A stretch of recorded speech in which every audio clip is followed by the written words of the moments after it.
All of our kits come with self-tapping screws, makes it nice and easy. So he's punching this first one centered underneath the main drain. Key is do not over tighten, so when that drill starts getting close, that screw's running out of threads, back off a little bit. Once your actual mounting rack is installed, then you're going to hit in your what we call a deflector shield. You kind of look back at this, you can see that grease will hit that deflector shield, and it has a V shape to it that'll bring that grease down to the middle of the rack system.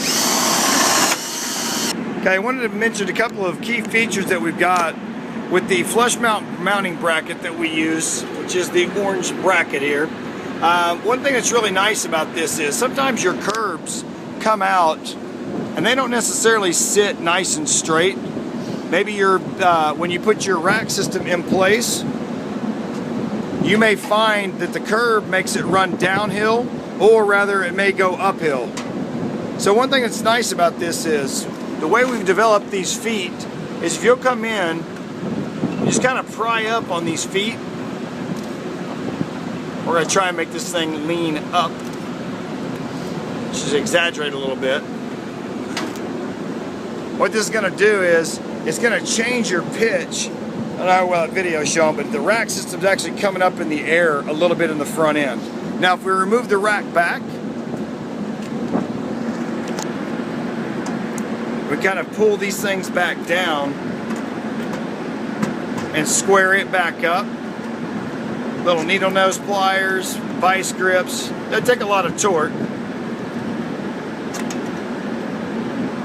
You kind of bend that piece back down. Now, whenever he hooks up his rack, I'm going to try and see if I can get the action of this right here. Pull back out one more time. Okay, now watch, he's going to come back in this adapter.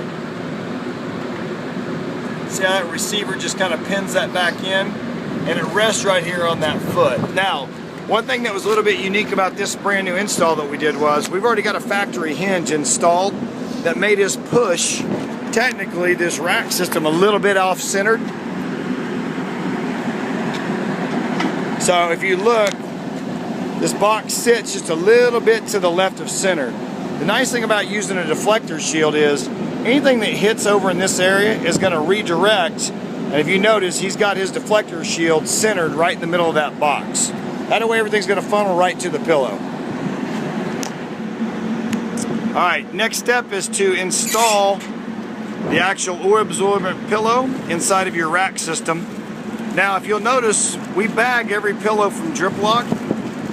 It's not just so we can keep the material inside of the pillow during shipment, it's actually so you can reuse this bag.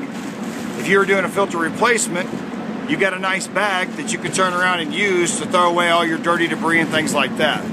So hang on to those as much as you can. Now, what's important about a pillow, you notice these things get a little bit on the dusty side, and what he's going to do is he's going to work this pillow out nice and flat. In other words, we want the media inside of it to be nice and flat or even across it.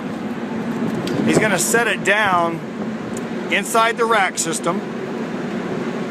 He's going to tuck those corners in, and the key is right there. The key is he's working a bowl or a funnel shape down into the middle of the rack.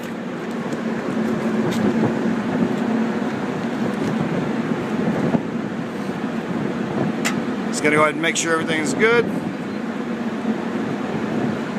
He's going to snap his lid back in place.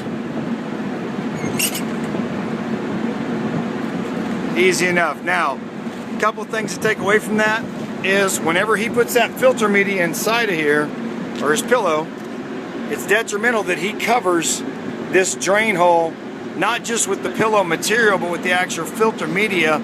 The idea is we're filtering water. We don't want to just leave things where they're redirecting grease out of a main drain of the rack system. That's meant to lose rainwater, not grease. So make sure your pillows are nice and in front of that hole. That concludes the install on the rack system. If you've got any questions, please call tech support. Thank you very much.